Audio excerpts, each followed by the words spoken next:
2 years ago, when I picked up reading, I started with the typical well-known nonfiction books like Atomic Habits and this book by Mark Manson. But I also came across some really good books which are, in my opinion, highly underrated, and I almost never hear people talk about them in the self-help world. These 3 books took me through 3 separate phases that unlocked super exciting visions of my full potential. You can read these books in pretty much any order, but I'm going to share them in the order that I read them and how they changed my perspective on everything. Phase 1. I already have what it takes to succeed. The unfair advantage. The core idea of this book is that everyone has an unfair advantage that is unique to them that can be leveraged for success. It uses this thing called the Miles framework, which stands for money, intelligence and insight, location and luck, education and expertise, and status. Now, before you start thinking, perfect, I have none of these things going for me, the book actually does a really good job of taking case studies of people like Oprah, Jeff Bezos, Mark Zuckerberg, and the Airbnb guys, and tells their stories in a way that really changed my perspective, but in a very empowering way. It goes through ways that you can find your unfair advantages by using things like self-reflection, feedback, and action with a little bit of trial and error. This was the start of phase 1 for me, realizing that I actually have unfair advantages. I went from feeling pretty average to feeling like I had just discovered cheat codes to upgrade my character and unlock new weapons. But it doesn't stop there. Once you've identified your advantages, it gives you practical ways of leveraging them towards whatever it is you want to succeed in. It talks about how to shift your mindset to a growth mindset, how to see challenges as opportunities, how to align your strengths and newfound advantages to your goals, and how to build relationships that further take you to levels over 9,000. I learned a shitload of things about myself from this book, and it made it incredibly clear that no matter where I am in life, I always have everything I need to create the life that I want. This book impacted me so much that I drilled it into my freaking wall and then wrote a paragraph of a thank you message to the authors. Phase 2. Stripping down.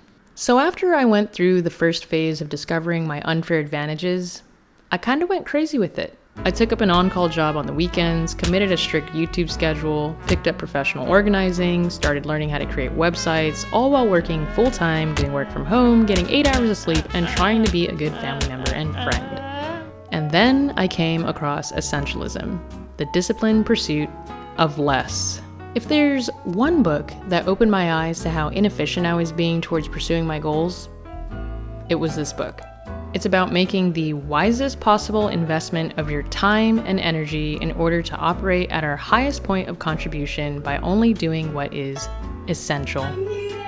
This book taught me 3 new skills: how to explore my interests more intentionally so that it serves a bigger purpose, how to eliminate and identify things that are distractions disguised as exciting new projects, and how to streamline getting things done in a realistic and effective way. During this phase, I realized that I needed to slow down, take a step back, and look at what was actually essential towards getting me what I want while still using my unfair advantages. Some other banger points in the book are using your journal to gain clarity on what's essential, the power of saying no, understanding trade-offs, clarifying your purpose to align with your goals and values, and prioritizing sleep. I feel like I always thought about these things and I knew that they were good for me, but I just really couldn't implement it in my own life. The gems in this book, though, is when it talks about how to actually practice essentialism. My favorite part of the book is when it talks about how to say no to people. Out of the 8 ways mentioned, these are now my 3 go-tos. The awkward pause. I got tickets to a Lil Uzi Vert concert. You wanna go?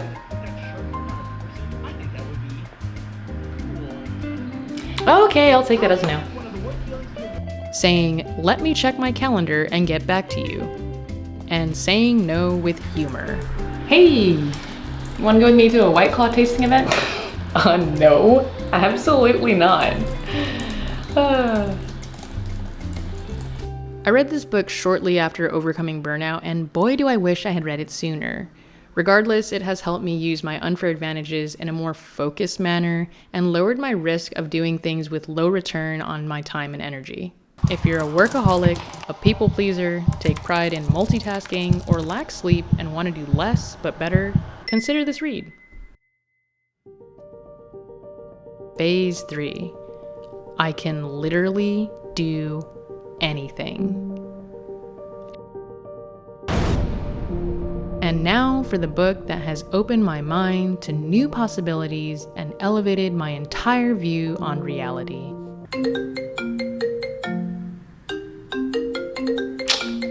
No, thank you.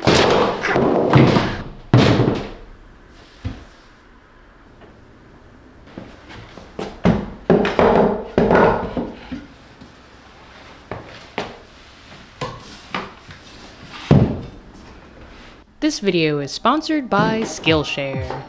Skillshare is an online learning community with thousands of online classes and members that use a learn by doing approach to teaching, which I am a huge fan of. Are you serious? Just watch it! They have a bajillion classes ranging from creative writing, film and video, productivity, and so on. I've personally benefited from Skillshare by taking classes that have complemented my career path or boosted my creativity, like this class by the legendary tech reviewer MKBHD, where he reveals his secrets on how he scripts and talks to the camera that I've put to good use for my own channel. Let me ask you something. Do you like ads? No, I hate ads. Well, good, because Skillshare is ad-free.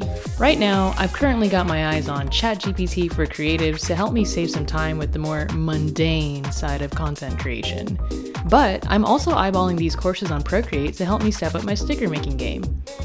My legs are going numb. If you're a creative and curious person, a lifelong learner, a beginner, or a pro, I guarantee you'll find something in the Skillshare community that will streamline your learning journey. The first 500 people to click on the link can get a 1-month free trial of Skillshare. Okay, it's over. Hello? I know that the subject of manifesting can be pretty off-putting to some people, but hear me out, because this book is what took things to the next level for me and gave me a borderline delusional sense of confidence that I could make all my dreams a reality. The author of this book said something like there's 2 types of people in her target audience. The people that think that manifesting is complete bullshit, and the people that have been manifesting probably for their whole lives but didn't know they were doing it or how they were doing it. I think that I'm of the latter. The book briefly explains how she went through being an addict, struggling with mental health issues, and overcoming that when she found manifestation and used it in practical ways to achieve her goals, like publishing this book. Just like the other 2 books in this video, it drills in on self-awareness, but also goes hard on the importance of self-love.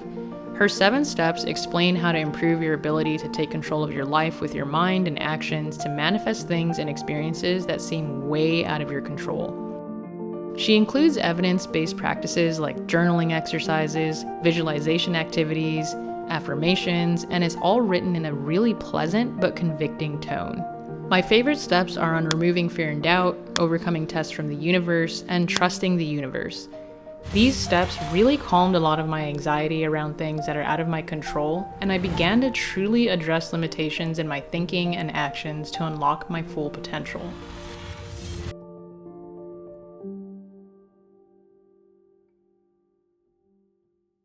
I recently went through several annoying challenges bestowed upon me by the universe back to back to back, but instead of spiraling, I now understand that this is part of the process and that it can actually be a good thing, as long as I stay consistent with the principles of manifesting. One of the best quotes in this book is, "You have to be clear in your vision and about where you want to go while simultaneously being entirely grateful for all that you currently have. This is the manifesting sweet spot."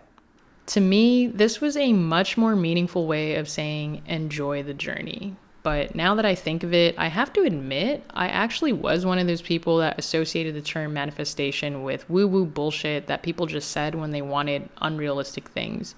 But now that I actually know what it is and how to apply it properly, I realize that it's been a big part of what got me to where I am today, and it's gonna help me get to where I want to go.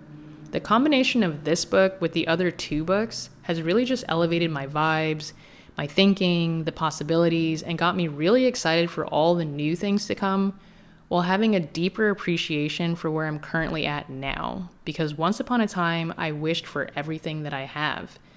But in all honesty, these books aren't going to be as impactful if you don't have your goals straight. And I suggest getting those straight by watching this video before jumping into these books. TTYL.